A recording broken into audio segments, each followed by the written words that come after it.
Set, seized with the sudden urge to zoom. About 10 minutes between decision and implementation. Had been mulling around the idea vaguely earlier, as spring had officially arrived. I had obtained some of the necessary material, and I had not taken a tryptamine since Burning Man. Actually, this is a lie. I have sampled DPT twice, in barely threshold doses, and smoked 5 N-DMT on one occasion. Still, no full-on tryptamine use since Burning Man. As tryptamines, specifically psilocybin, are my favorite compound class in compounds, I was eager to rectify this. Setting, our warehouse apartment. I took a mirror and ice scraper and prepared the powder for inhalation, taking it in 2 lines to the left nostril. I sat in front of the computer for a moment, feeling the sting as the powder settled into place. I set myself to idle on IRC and beat a quick retreat to my room, where I lit candles on my altar and performed a quick centering exercise. I decided then to do the lesser banishing ritual of the pentagram, to clear the space for the experience to come. I realized as I began it that I should probably have done it before plugging a nostril with powder, as the vibrations of the names were coming out with less force and conviction than I would have wished, and the drip beginning was rather unpleasant. Nonetheless, I completed the ritual and sat in meditation, marking down my starting time and some opening notes. Well, I sat in meditation for about 5 minutes, if that, sniffling and twitching as the DPT began to take effect. I became increasingly restless, and left my circle to go wander in my apartment, settling in one place, then another, putting on music, turning it off, typing the occasional message to people on IRC, and pacing a bit more. The DPT was definitely taking effect, but the coming up process was a wee bit rough. I was extremely cold, I was trembling for other reasons than just the cold, and my nostril was numb and irritated at the same time. Drinking water had a strange, numb feeling to it. I endured for a while, and became increasingly confused as I started to ramp up. At some point I went from the front of the space where the glass brick window are back to the computer and discovered that I was having great difficulty typing. I took that as my cue to retreat back into my room. I lay down under the blankets and put on music, an album called Sunyata, by Vass. Excellent stuff for the occasion. I began breathing and reminding myself to flow with the experience. I had not been having a good time up to this point, or rather the enjoyable effects were being outweighed by the nasal drip, the confusion and the heavy body load. As I warmed up and entered a trance state, I became much more comfortable.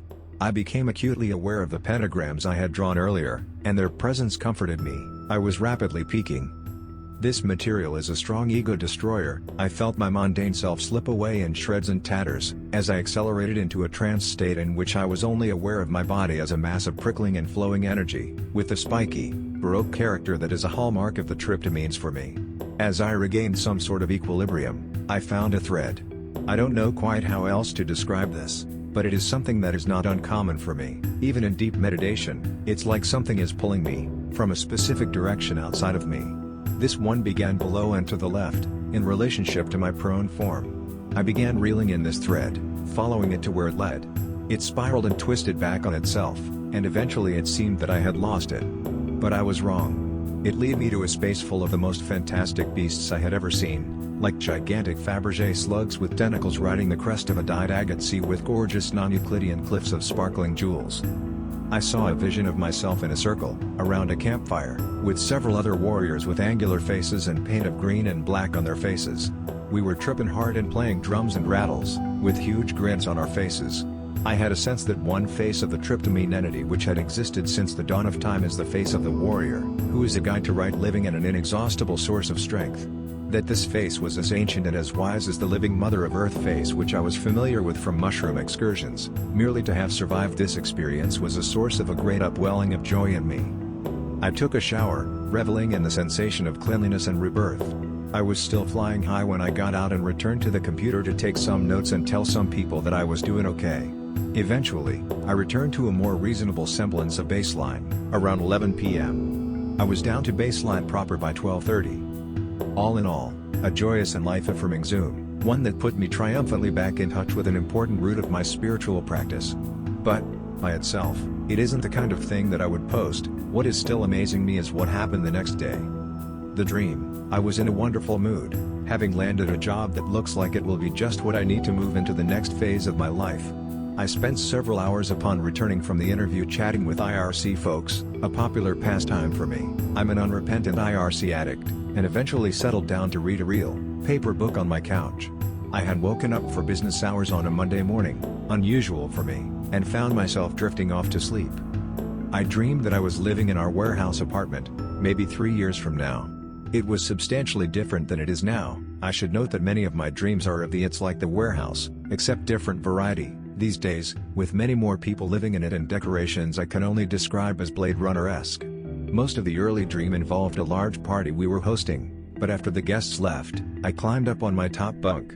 I actually sleep on a futon on the floor, but like I said, this was different, and, filling a syringe with DPT, injected it into my thigh and lay down. Immediately the drug hit me, sending a carrier wave through my entire body and bringing a tremendous blast of flanging, spiky baroque, distinctly tryptamine energy. I felt rocketed out of my form, down a tunnel, and peeked out in an ego-shattering burst of rainbow light.